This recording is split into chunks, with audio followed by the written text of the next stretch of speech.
Ladies and Germans, how you all doing? This is Colin Ulrich. I'm Ru, hello. And folks, we're giving you something a little bit different today. We're actually taking a look over here at the ongoing Redstorm 44 League that's going on here. That's right, Mr. Crisp's hard work has paid off. It is now back in the base game as a mod.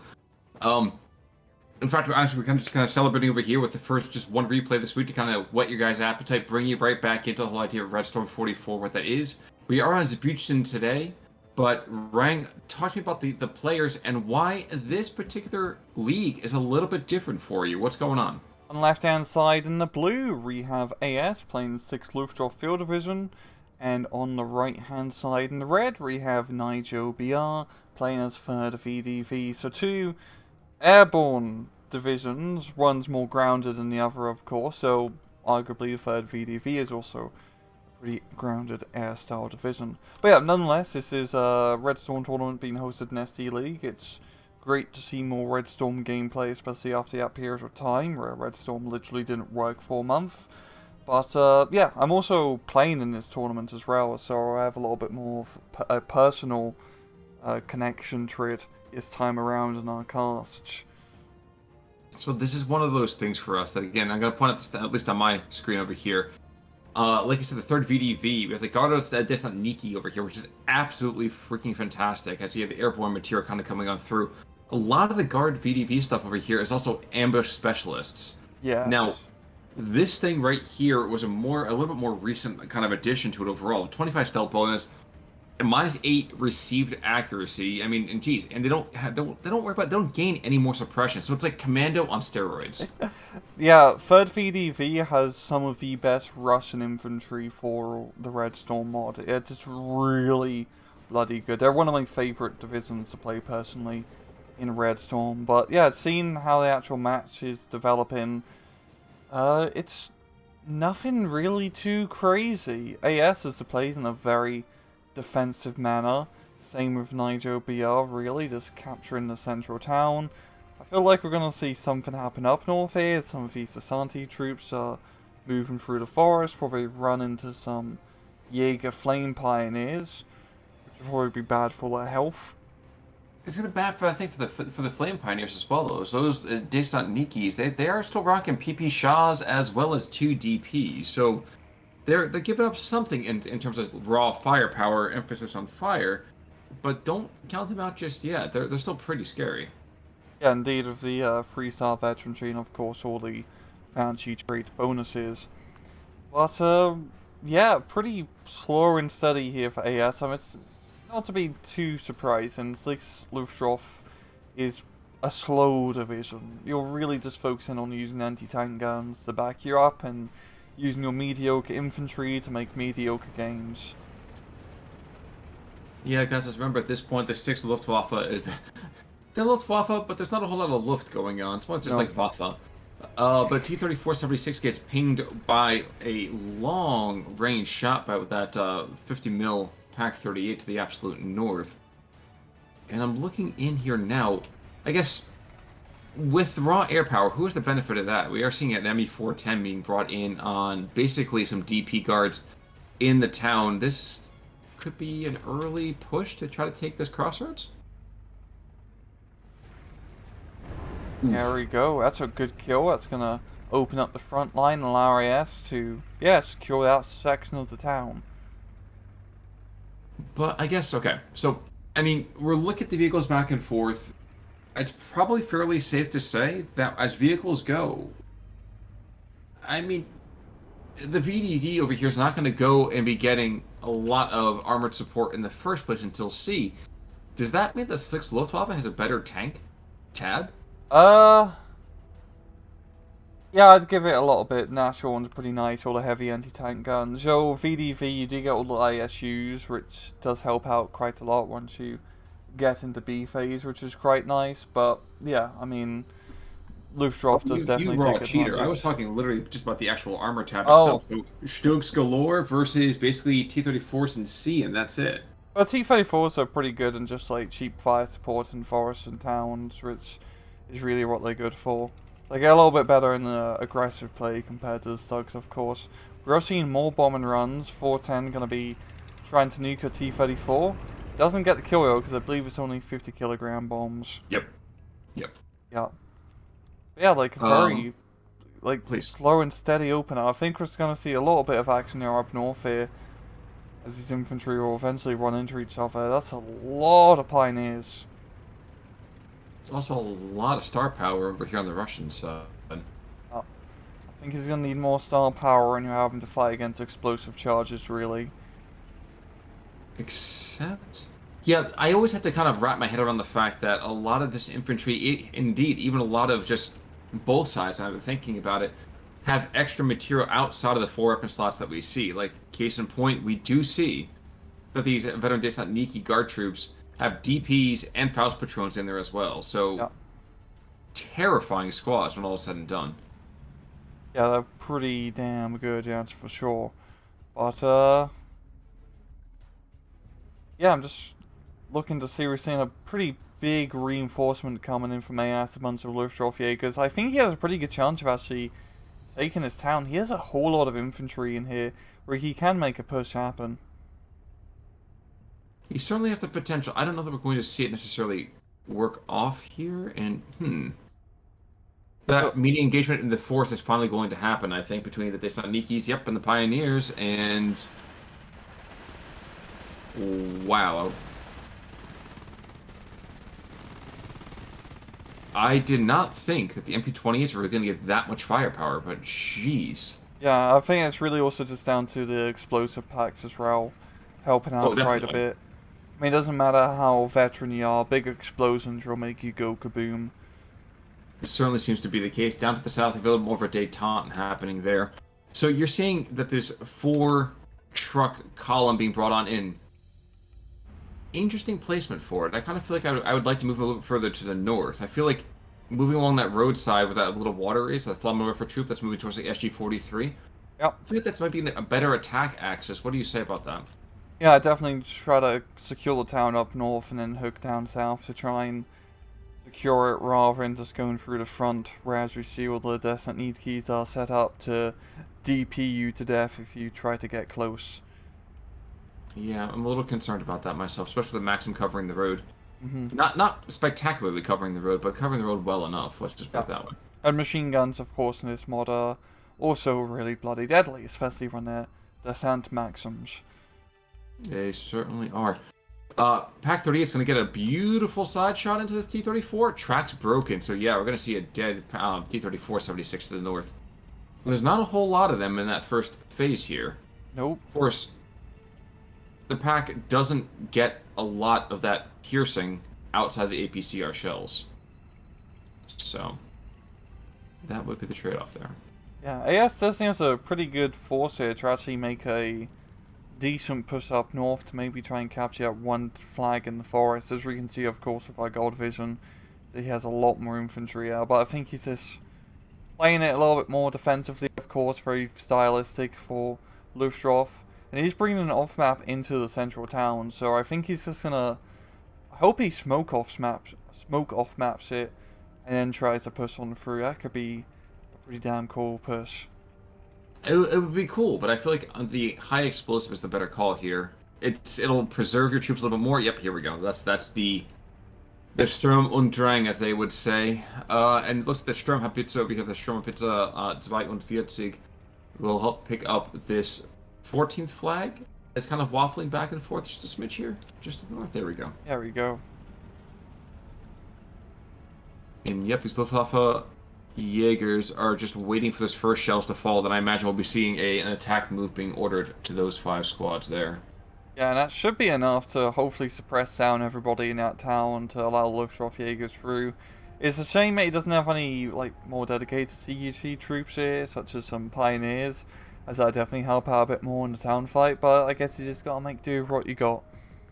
You know, is there any wisdom to not using all of your Luftwaffe Flammenwerfers earlier on and keeping a couple for a push like this? If nothing else, kind of use them as body shields. Yeah. Okay.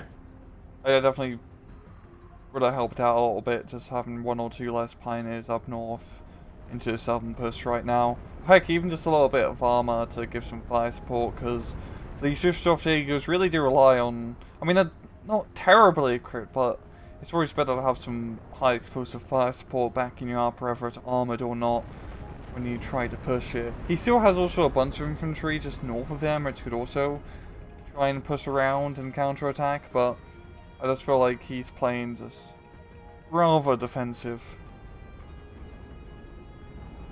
There certainly seems to be the case. I'm sorry, I'm watching as this first shot comes in from the basically the Stu 42, aiming at the 37 mil and the 45 mil, unbeknownst to the Stu 42. And yep, actually we have a couple of stovepipes being brought on in, a little bit belated. I would have thought that would have come in first, both to give the smoke that you were talking about before, or to give for supporting firepower. I don't know, just an interesting order of operations in that one. Yeah, I think he just wanted the initial shock of the off-map, and honestly it's working. He's forced all of units to actually fall back from the town, and now he has a pretty clear shot and actually getting his infantry in there. He's moving in the Stug for fire support. So he's not doing too bad, but once he starts having to actually engage his infantry mano to mano is when the Luftwaffejägers start to fall apart a bit. Well, and that's going to happen pretty quickly here. So we have a T-34-76 of the Izvedka that will go and start pounding these poor guys that are out in the open. And you can see right there, about 40% of the attack is falling back for the cost of what? Maybe a couple of troops over here on the Russian side of things? Nope, no big deal there. Yeah, it's not that bad at all. You can definitely survive that. No, what's he doing with the Stug? He needs to definitely pull back, yeah. With all the infantry pulling back too. He's just asking to get Faust patrooned.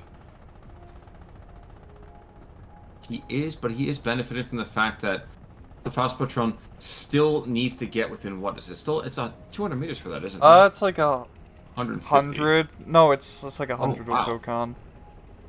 Oh, no, you're right. Yeah, I'm sorry. Forgive me. The Faust Patron over here is, one step down. Yeah. I keep thinking it's the clone through, but I always forget that with this mod, they play with the ranges a little bit more historically, so well done there. Indeed, they do. But the Stug is not doing too bad, being the center of attention, yeah. Nothing has come to blow him up quite yet. And this is, like, to be fair with Luftwaffe, they don't do that well in CQC, all things considering. They're very good long-range division, just due to your anti-tank tab, just having so many Pak-43 style guns, which allows you to just blow up any tank that you want. There you go, Stug is gonna move in. I thought he was gonna get shot by a T-34, yeah, but he's in a pretty good spot, the Stug that is, to provide some nice fire support. Oh, airplane. Yikes. Oh, wow. I did not expect him to drop. I thought he was going to make a bit more of a run there, but, okay. I think the, being pinned by all the anti-aircraft fire really screwed with his accuracy. I think that's probably a reasonable decision all the same. I'm trying to see... No, he's definitely going to donate that. He's going to donate the Strug. He does want to get the Vesvedka online, and he might be able to get one shot off, maybe two. Still really risky, oh. Jeez. Yeah, that wasn't a good call. Yeah, I have to agree with you on that one. Yep, and look, Nigo's on like 915 right now. He's doing pretty damn good. Where is he getting these flags? That's what I don't know. I think it's really just central position. Oh no, he got that one rather Luftwaffe multi-Jaeger was, but here we go, more planes, more bombs, and more kabooms. Oh! Yep. But for 410s, geez, that Yak 9T has been brilliant already. Yeah, Yak 9Ts in this mod are like, one of the best fighters you can get for the Soviets, especially if that 2-star veterancy. But he does lose it, but 2 for 1, not too bad. And I think the BF-109 actually might even go down. Remember, anti-air in this is ridiculous. Yeah. He's gonna get a raid just in the nick of time, it seems. Spark? No! Yikes. The anti-air has a vengeance today, Khan. It certainly seems to. If you want to be any kind of Luftwaffe plane, it's not going to go well. Oh. No, there's a Nashorn to the south. There's a Nashorn over here to the north. These guys, I think the Bark is much scarier than the Bite has the potential to be. Their hide certainly isn't really that good in terms of deflecting anything whatsoever. What kind of usage can we kind of really be expecting to see against the third? The natural ones are kind of hard to use in this map, just due to how close quarters and how many line of sight blockers there are. There's only really a few lanes where you can really take advantage of that 2 kilometer range, which you do have over your opponents. Well, I think they're definitely going to be more useful later on when those ISUs eventually start coming out, and those SU-85s as well, because they can very easily kill them. That certainly would seem to be the case. I know one thing we haven't talked a ton about was the idea of the income. Now, folks, remember, go over here. Income from Redstorm 44 is markedly different than what we see in vanilla. But AS, he's lost quite a bit of his eco here as we are starting to transition into Phase B. Yeah. So I guess the question is he able to hold on long enough? Or is it going to be one of those things where he's, you know, kind of SOL? Oh yeah, I guess, even though, like... what's it called? Nigo... I feel like he has good map presence. AS has been having the flag advantage this entire time. And he still has another, like, 15 minutes or so of that income, B-phase income that is. So he's not doing too bad, all things considering. He could definitely make his work. Of course, when he gives away a Nashorn for practically nothing, that is going to cause a bit of a problem. Northern Nashorn did just go down. He's bringing in a second one as we speak. And I'm trying to see... I think it's the ISU 152. So the ISU, what that Rhino was brought in here to kill, I think killed him first. Yeah. Yeah, the ISU. Victim. Good lord. Does not forgive, and it does not forget. So would you say that I guess the ISU is the elephant of the Soviet war machine? In a way. I mean, look at the size of that trunk, man. That's a lot going on in that trunk. Elephants and rhinos, it's very dangerous over here in Eastern Europe. It absolutely is. Luftwaffe Jaeger's making another attempt over here into that town, and it goes about as well as you expect. I always forget that the Luftwaffe Jaegers as well, when they die, for some reason, they actually flashed a disheartened on that one. Yeah, So, it's just a weird mod bug when units die. I think technically in the code they're like pretending to be another unit. It's just some weird bug. But at least it's not a game breaking one, it's just a little visual run. Oh, another Messerschmitt goes down, or BF-109 I should really say. Well, down to the south, he took another Yak-9T, so I'm just going to take a quick look at the decks again to see how many of those are left. So there's one more left of the 9T. Yep. But at the same time, ME-109s, or heck, even the Messerschmitt, or just in general, not particularly numerous either. No. Not really, and neither side having a whole lot of fights. Well, we do have, yeah, a decent amount. I guess, yeah, not that many Messerschmitts, really. I was trying to justify it, but it's really just a lot more fighter bombers from both sides. That would have been very, very optimistic of you to be able to justify that. I think what we are seeing is IL-2, the Sturmgewehr down to the south, is desperate to find some way to see that National to the south. Not, you know, too enthusiastically hopeful for him. Yeah, that National one's in a pretty nice and sneaky position, which is definitely good for his survivability in his current state. Stu-42 almost just plasters the Su-85 with just almost a blind shot. With the 105 HE, I always forget about how devastating those things potentially can be.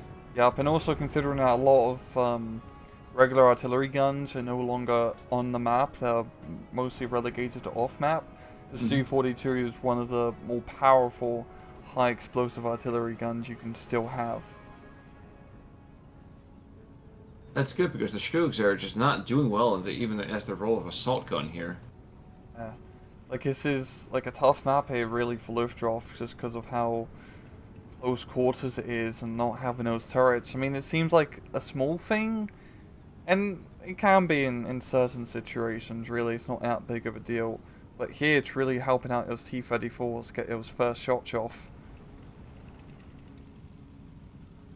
It's going to get a little bit terrifying for these Superi in this western, almost not quite pocket just yet, but the southwest, yeah. Yeah, one shot would definitely make you reconsider your life options. Nashorn also starting to engage ISU-152.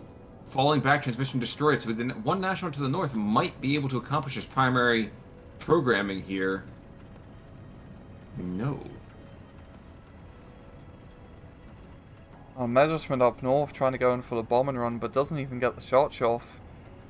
I honestly wasn't paying attention to that. I keep waiting for this national to actually do his job and kill one of the ISC 152s. There we go, long last. Finally does go down here, and Nigo can try and flip that flag for a 14-10. He's so close, he just needs like really one infantry unit just for the frontline advantage. That Luftwaffe Motorjäger is not given any frontline, of course, because it is reconnaissance. At least not without the potential changes to recon. So this is something we wanted to kind of talk about. What can recon now potentially do? Oh yeah, the recon commanders. So certain divisions have recon commanders available to them, which are like infantry commanders, but super cheap.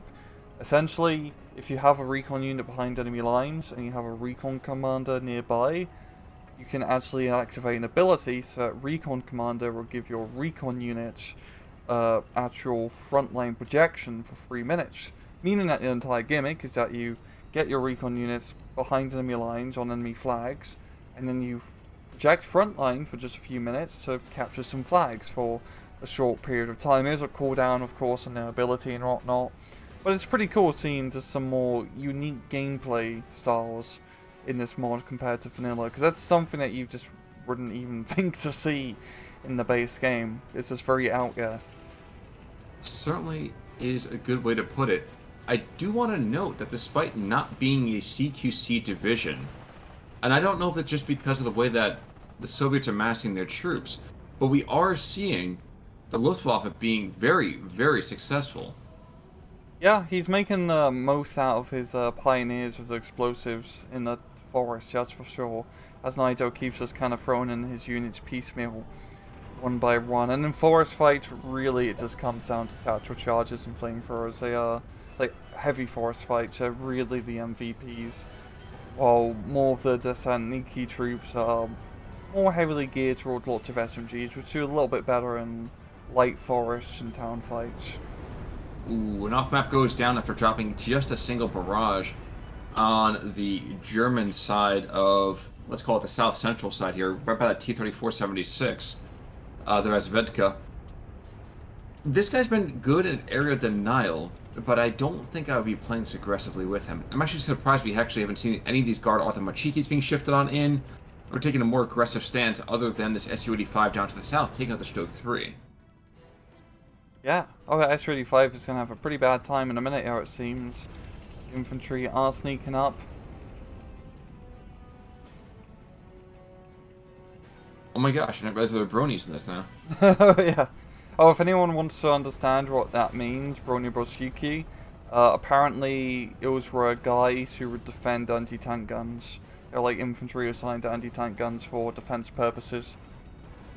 That is a really, really kind of... Oh, okay, so it's like not a blocking detachment for the anti-tank guns, but no, just like like to defend the flanks. Okay. Yeah, like defend the flanks and make sure they don't get attacked by infantry and other light vehicles, for example. That's what I know. But it's not looking... I mean, it's looking good for AS in terms of course, he's getting the victory, which at the end of the day is the only thing that matters. But he has been losing a lot of national ones. I've seen a second national one go down to an IL-2 37mm. So he only has so many of them in his deck. And of course, we are going to be reaching sea phase shortly, which will give Nigo the time to maybe make something happen, especially if that big income difference you have. Forgive me for cutting you off here, but those guard, all the Machikis, all donated to a single Pioneer squad for the south. That was a curious decision there. You don't have to be all that motivated to throw tactical charge, man. Well, it's just... Even, I guess it's more strangely, at least in my mind, the PP Shahs didn't really kind of get themselves really chattering away until they were pretty much completely pinned, so... Yeah. It feels like Nigo hasn't been able to get good use of his Desantniki infantry in these engagements, and also just the fact that AS is doing pretty good with actually utilising fire support. He's got the off-maps being brought in, the Stugs and the Stews, just blowing everything to hell and back. He's actually using the Stews to snipe a mortar piece here. Like, long range shot, but it definitely paid off. It certainly is, I'll tell you that much. Next barrage coming in, SG-43s, a couple of Descent Maxims and Descent Nigo Guard over here in that town. Probably going to see a resurgent push here. That's from just a 75mm positions. And geez, with the Luftwaffe Schwer MG-34, yeah, that's not going to be too plus. It's a neighborhood to live in. Yeah. Now that off map is just going to force Descent Nigo to force fall back once again and allow AS to slowly but surely get back into a town with a bunch of Luftwaffe Jägers. Brony's in the meantime going to go, kills the Stu-42 crew. There we go, that's a pretty damn good kill for just a bloody anti-tank rifle. Yeah. Yeah, I'm actually quite... Wow. I think he's technically getting side shots, so yeah, try. That's always one of the questions you want to know, I will say that much. IL-2, does he know where that... He doesn't know where the Nashorn is still. The BF-109 plus the 2cm Flak 38 here. Come on. The IL-2's got to go down from this one. He's got to, right? There we go. Really get out? That's just a big question. He's not smoking yet. The radiator's overheating, but he's not smoking yet. I think if he gets away from this barrage, he should be fine. There we go. He's smoking, but he's out. Of course, I say that and watch him die right here. Okay, phew, alright. We're right for a change. It's a weird feeling. I was like, oh no, right at the end, here it comes. Yeah. We are going to have Luftwaffe Jägers trying... Yep, here's the push over here onto that town. Actually, we've seen 2 MG-34s being brought to the northern town. I'm wondering if that's so that way he can free up these 4 squads of infantry to move east? That would be a good call. Definitely trying, because he can definitely try and hook around at northern end of the town. He's been neglecting that quite a bit. But here we go, IL-2 coming in, completely knocks out one of Luftwaffe Jägers. Yeah, slow and steady push into the central position of the town is... Well, it's going a little bit too slow it seems, as Nigo's being able to re-bring his forces up to try and guard. He's even bringing up quite a lot of armor and off-map.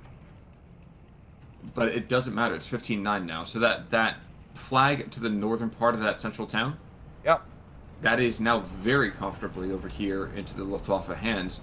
And Maxim by Maxim gets taken away. And I'm trying to think about the Maxim. Take a look at the deck here for a second to figure out how many Maxims are really available still. 11 overall, so I mean, there's potential to be some, but I don't know that he's got a whole lot left. He's been losing a fair few. Yeah, he definitely has been. I mean, you definitely want to be using a lot of them. I find in Soviet divisions in Redstorm having lots of Maxims is a pretty good idea, because they allow you to engage like MG-42, MG-34 infantry pretty effectively at long range compared to just DP troops. Sorry, I was looking at the suppression changes between the SG-43 and the Maxim itself. Maxim, of course, and just a smidge less suppression overall. But it's the rate of fire. I'm sorry? It's the rate of fire that's like the main thing between both. And that's fair, but rather the fact that also I want to kind of make a quick point that AS is definitely lining himself up for a rather aggressive push, spending on the order probably an entire tick and then some of income to bring in 7, 8, 9, 8 squads of infantry. I got a 2cm flak and another Stug being brought in. By itself, not the most terrifying thing, but considering there's other forces already in the area, that could be more terrifying. Oh, IL-2 comes in once again. They've been really good snipes. They stuck his time. He's been getting some pretty good armor kills, but it just hasn't really mattered. Just due to the horde of Luftwaffe infantry holding that ground. I think I've definitely been a little bit too harsh in saying they're not a great CQC division. They just... I mean, of course, the SMGs and the actual weaponry isn't great, but flamethrowers and satchel charges are pretty good. And you get a decent amount of them, Luftwaffe. Well, and I think part of the reason that we judge them so harshly is that there just are other divisions that do it better. Yeah. They don't have the coolest infantry, that's for sure. They just... It's a hodgepodge, of course, because it's a Luftwaffe field division. Well, hey, like I said before, you don't have to be all that spirited to throw a satchel charge.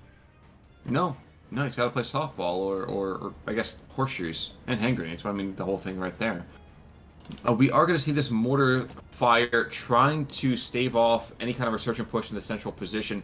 Yes, there's potential to see the Soviets take some of this territory, but I'm not sure I really like their chances really all of that much, especially as we have MG34 supporting fire on it. Yeah, the main thing is that AS also has a very good defensive line of all the area he's taken. Like up north, it's just a line of pioneers and explosives and tanks. In the center, it's like the same thing. He has all the machine guns set up, and down south he has all the armor and the infantry, and just pretty good defense in depth, all things considering. And Nigo just hasn't been able to break free any of it. Yep, we had our own private version of Enemy at the Gates here. As all these guys charge forwards, get almost to the lines, and then get pushed right back again. So, bit of a shame there that Nigo was never really able to get himself going. On paper, his infantry was definitely a match for them. I just think he didn't quite mass his troops maybe as effectively as necessary. Yeah, it's just... He definitely could have played a little bit more heavy up north with better CQC troops and really try to fight over. Yeah, I mean, once again, you don't really have many flamethrowers or special charges in 3rd VDV, which definitely sucks. Maybe more in the town, he definitely could have done a little bit better, or down south. I would certainly hope so. Yeah. The last couple seconds here, congratulations over here to AES, taking the 6th Luftwaffe to new heights. We'll try to keep him grounded, even as his head goes up into the sky there. Very, very close on the KD. Yeah, only a Very 400 close. difference. Not bad at all. Standouts, though. Geez, that IL-2. 3 Nashhorns and a Stug. So that guy needs to be arrested for poaching. I'm gonna send authorities on him after this match, don't worry. Please do. Please do. The ASPCA needs to know about this. Ziegler on the other side here, you know, he's got more of a grab bag of kills, let's call it. Link also doing pretty well, actually, at 1, 2, 3. He's got a 3-pack of armored vehicles, and he's got a 37 mil, so I think that was the Stug now down to the southern side. Something called in near the end. Unfortunately, those Nashhorns not quite as effective or even remotely efficient, I would call, in terms of pricing and investment. Yeah, there's just not really much you can really do with them in that map. It's just kind of hard to use them effectively. I'm much better on, like, Slutsk, for example. Indeed. Indeed. But any final thoughts here as this first Redstorm 44 League game comes to a close? Expect more Redstorm over the next few weeks, because this will be our main coverage. Yeah, I'm actually quite excited to come back to this, so I'm really, really looking forward to more unique play, more unique divisions, and heck, more of those unique little badges. I think, again, I love that part about Redstorm. I really, really love the plethora of material there, so I'm looking forward to this. It's just like a small little thing of just seeing all those different unit traits, and makes everything seem more unique Alive. and, like, yeah, special, rather than just, you know, every unit has the exact same... Every Soviet division has the exact same strokey swatch between them all. Yeah, that's very true. But nonetheless, folks, thank you so much as always for kind of joining with us. Until next time, I'm Conal Work. I'm Rangaroo, take it easy.